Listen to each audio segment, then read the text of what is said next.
Indian premier league అంటేనే సంచలనాలకు care of address. అయితే మైదానంలో ఆట కంటే కూడా మైదానం బయట జరిగే పరిణామాలు ఇప్పుడు క్రికెట్ వర్గాల్లో పెను దుమారాన్ని రేపుతున్నాయి.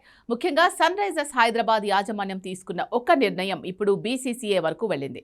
అసలేం జరిగింది? సన్ రైజర్స్ నిజంగానే పాకిస్తాన్ ఆటగాన్ని కొనుగోలు చేసిందా? దీనిపై బోర్డు స్పందన ఏంటి అనే కుతూహలం క్రికెట్ అభిమానుల్లో హాట్ టాపిక్గా మారుతోంది. గత కొన్నేళ్లుగా భారత్ పాకిస్తాన్ మధ్య ఉన్న రాజకీయ ఉద్రిక్తతల కారణంగా ఐపీఎల్లో పాకిస్తాన్ ఆటగాళ్లపై నిషేధం కొనసాగుతున్న సంగతి తెలిసిందే. 2008 మొదటి సీజన్ తర్వాత ఏ పాక్ ఆటగాడు కూడా ఐపీఎల్ ఆక్షన్లోకి రాలేదు.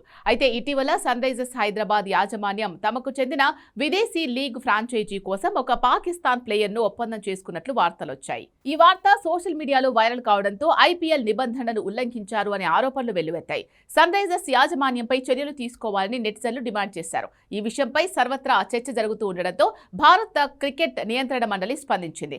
వైరల్ అవుతున్న వార్తలపై బోర్డు కీలక వివరణ ఇచ్చింది. ఒక ఐపీఎల్ ఫ్రాంచైజీ యాజమాన్యం విదేశీ లీగ్లలో తమ జట్టు కోసం ఎవరిని తీసుకుంటుంది అనేది వారి వ్యక్తిగత విషయం. విదేశీ లీగ్లలో పాకిస్తాన్ ఆటగాళ్లను ఒప్పందం చేసుకుంటే దానిపై చర్యలు తీసుకునే అధికారం బీసీసీఐకి లేదు.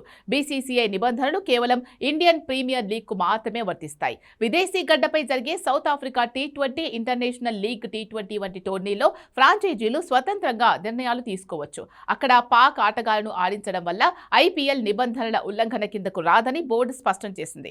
ఈ వివాదంలో ప్రధానంగా వినిపిస్తున్న పేరు పాకిస్తాన్ స్పిన్నర్ అబ్రార్ అహ్మద్.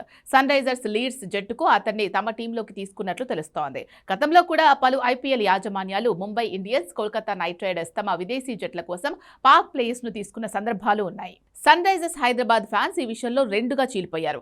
కొందరు క్రికెట్ అనేది గ్లోబల్ స్పోర్ట్స్, విదేశీ లీగ్స్ లో ఎవరినైనా తీసుకోవచ్చు అని సమర్థిస్తుంటే, మరికొందరు మాత్రం భారతీయ ఫ్రాంచైజీ అయి ఉండి పాక్ ప్లేయర్లను ప్రోత్సహించడం సరికాదు అని అభిప్రాయపడుతున్నారు. ఏదేమైనా ఐపీఎల్ నిబంధనల ప్రకారం సన్ రైజర్స్ హైదరాబాద్ సేఫ్ జోన్లోనే ఉంది. బీసీసీఐ క్లారిటీ ఇవ్వడంతో ఈ వివాదానికి ప్రస్తుతానికి తెరపడినట్లే కనిపిస్తోంది. కానీ భవిష్యత్తులో ఇలాంటి విదేశీ ఒప్పందాలపై బీసీసీఐ ఏవైనా కొత్త నిబంధనలు తెస్తుందా అనేది వేచి చూడాలి.